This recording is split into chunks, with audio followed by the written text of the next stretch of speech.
አንድ አምላክ በሚሆን በአብ በወልድ በመንፈስ ቅዱስ ስም ሚያዝያ 16 ቀን የሚነበብ የኪዳነ ምሕረት ድርሳን ይህ ነው። ልመናዋ ክብሯ ለዘላለሙ ከሁላችን ጋር ይደርብን፣ አሜን። ፍጥረቱን ሁሉ የሚመግብ ጌታን ጡቷን እያጠባች 2 ዓመት ከኖረች በኋላ ሰብአ ሰገል ኮከብ እየመራቸው በምስራቅ በኩል መጥተው ወርቅ ገበሩለት። ሄሮድስ ይህንን ነገር በሰማ ጊዜ በግዛቱ ያሉትን ሕፃናት ይገድሉ ዘንድ አዘዘ። ያን ጊዜም እመቤታችን ከዮሴፍና ከሰሎሜ ጋር መልአኩ እንደተናገረው ወደ ግብፅ አገር ተሰደደች። ሰማይና ምድር ከፊቱ መቆም የማይቻላቸው ጌታን ይዛ ተሰደደች። የሚጠጉበት ቦታ አጡ። ከአገር ወደ አገር ከበረሃ ወደ በረሃ ከልጇ ጋር ተሰደደች። በረሃብና በጥም በብዙ ድካም ሁሉን በእጁ የያዘ ጌታን አዝላ ተሰደደች። የአንካሶችን እግር ባቀና ፈንታ መንገድን እየመራቸው ሽፍቶችም በጎዳና አስደነገጧት። ልብሱን በገፈፉት ጊዜ ልጄን በባዕድ አገር እንዳትገድሉት ብላ መሪር እንባን አለቀሰች። እርሱ ግን እናቴ አታልቅሺ ይላት ነበር። የሚነግራትንም ትሰማው ነበር፣ በልቧም ታኖረው ነበር። ፀሐይ ልብሷ፣ ጨረቃ የእግር ጫማዋ፣ 12 ኮከቦች የራስ ጥላዋ የሚሆኑ ደምግባቷን ዮሐንስ ያያት ልጇን እንዳይገድለው መልአኩ በነገራት ከሄሮድስ ያመለጠች እመቤታችን ማርያም ይህች ናት። ሄሮድስ ከሞተ በኋላ ተመልሳ ወደ አገሯ ናዝሬት ገባች። ልጇም እናት አባትን አክብር ተብሎ እንደተጻፈ አክብሮ የታዘዘ አደገ። 30 ዓመት ሲሆነው በዮርዳኖስ ተጠመቀ። አብ ልጅነቱን መሰከረለት። መንፈስ ቅዱስ በርግብ አምሳል ወርዶ በራሱ ላይ ተቀመጠ። ከዚህ በኋላ 40 ቀን ጾመ። ከእናቱና ደቀ መዛሙርቱ ጋር በሰው ልማድ ወደ ሰርግ ቤት ተጠራ። ያዘዘችውን ሁሉ ይፈጽምላት ነበርና በመለኮታዊ ሥልጣን ውሃውን ጠጅ አደረገ። ያደረገውንም ታምር ለወገኖቹ እስራኤል ገለጠ። ለታመሙ ሰዎች ድህነትን አደረገ። በደብረ ታቦርም ብርሃነ መለኮቱን ገለጠ። ወንጌልን አስተማረ። መድኃኒት የተባለ ክርስቶስ በአህያ ተጭኖ ወደ ቤተ መቅደስ ገባ። የሐዋርያትን እግር አጠበ። ለድህነት የሚሆን ሥጋውን ደሙን ሰጣቸው። ይሁዳ አሳልፎ ሰጠው። የአይሁድ ጭፍራ ይዘው አሰሩት። ጲላጦስም ገርፎ ለካህናቱ ሰጣቸው። በእርሱ ሞት እኛን ያድን ዘንድ አይሁድ ያመጡበትን መከራ፣ ስድብ፣ ተግዳሮት በመስቀል ላይ ተቀበለ። አይሁድ ይህንን ሁሉ መከራ ሲያደርሱበት እናቱ ማርያም አልተለያትም። በመስቀሉ እግር ቆማ ሳለች ወደ ቤቱ ይወስዳት ዘንድ ለወዳጁ ለዮሐንስ አደራ ሰጣት። በተሰቀለም ጊዜ ፀሐይ ጨለመ። ብዙ ተአምራትም ተደረጉ። በ9 ሰዓት በለበሰው ሥጋ ሞተ። በአካለ ነፍስ ሲኦል ወርዶ ነፍሳትን አወጣቸው። አዳምና ሔዋን በሳቱ ጊዜ ከገነት በወጡበት ሰዓት ወደ ገነት አገባቸው። ዓርብ በ11 ሰዓትም ሥጋው ተቀበረ። እሑድ ሌሊትም በመለኮታዊ ሥልጣኑ ተነሳ።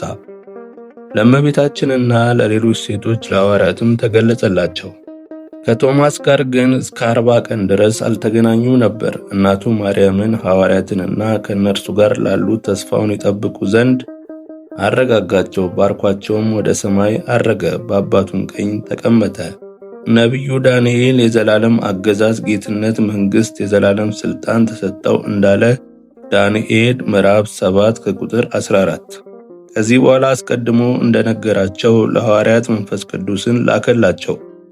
ዳግመኛም ይህንን ዓለም ለማሳለፍ ከአብ ከመንፈስ ቅዱስ ጋር በአንድ መንግሥት በአንድ አገዛዝ ይመጣል። በኃጥአን ሊፈርድባቸው፣ ለጻድቃን ሊፈርድላቸው በዚያች ቀን በዚያች ሰዓት ስለ እመቤታችን ማርያም ቃል ኪዳኗ ብሎ ይማረን፣ በቀኙም ያቁመን። ልመናዋ ክብሯ ለዘላለሙ ከሁላችን ጋር ይደርብን፣ አሜን። ልመናዋ ክብሯ ከሁላችን ጋር ለዘላለሙ ይደርብንና አምላክን የወለደች የምሕረት እናት የእመቤታችን ተአምር ይህ ነው። አሁንም አባቶቼ፣ ወንድሞቼ ተስፋ ወደምናደርገው ወደ እመቤታችን ማርያም ቃል ኪዳን እንመለስ። የካቲት 16 ቀን እንደዚህ የሚል ቃል ኪዳን ሰጣት።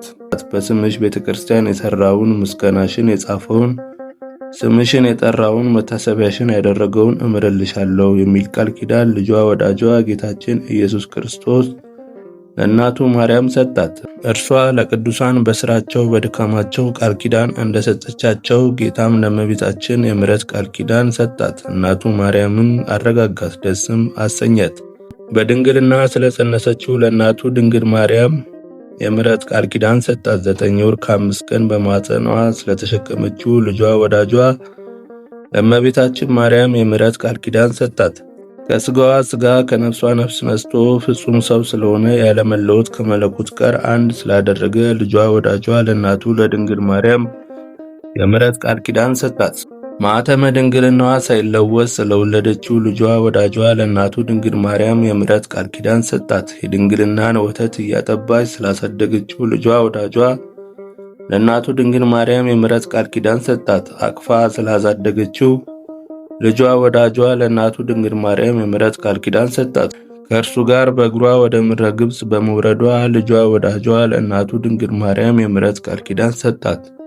እርሱን አዝላ ከእህቷ ከሰሎሜና ከወንድሟ ከዮሴፍ ጋር ከሄሮድስ ቤት በመሰደዷ ልጇ ወዳጇ ለእናቱ ድንግል ማርያም የምሕረት ቃል ኪዳን ሰጣት። ደብረ ቁስቋም ገብታ ወደ አገሯ ናዝሬትና ወደ ኢየሩሳሌም ምድር እስከምትመለስ ድረስ ከእርሱ ጋር ከአገር ወደ አገር ከበረሃ ወደ በረሃ በረሃብና በጥም በብዙ ድካምና በመመላለሷ ለልጇ ለወዳጇ ለእመቤታችን የምሕረት ቃል ኪዳን ሰጣት።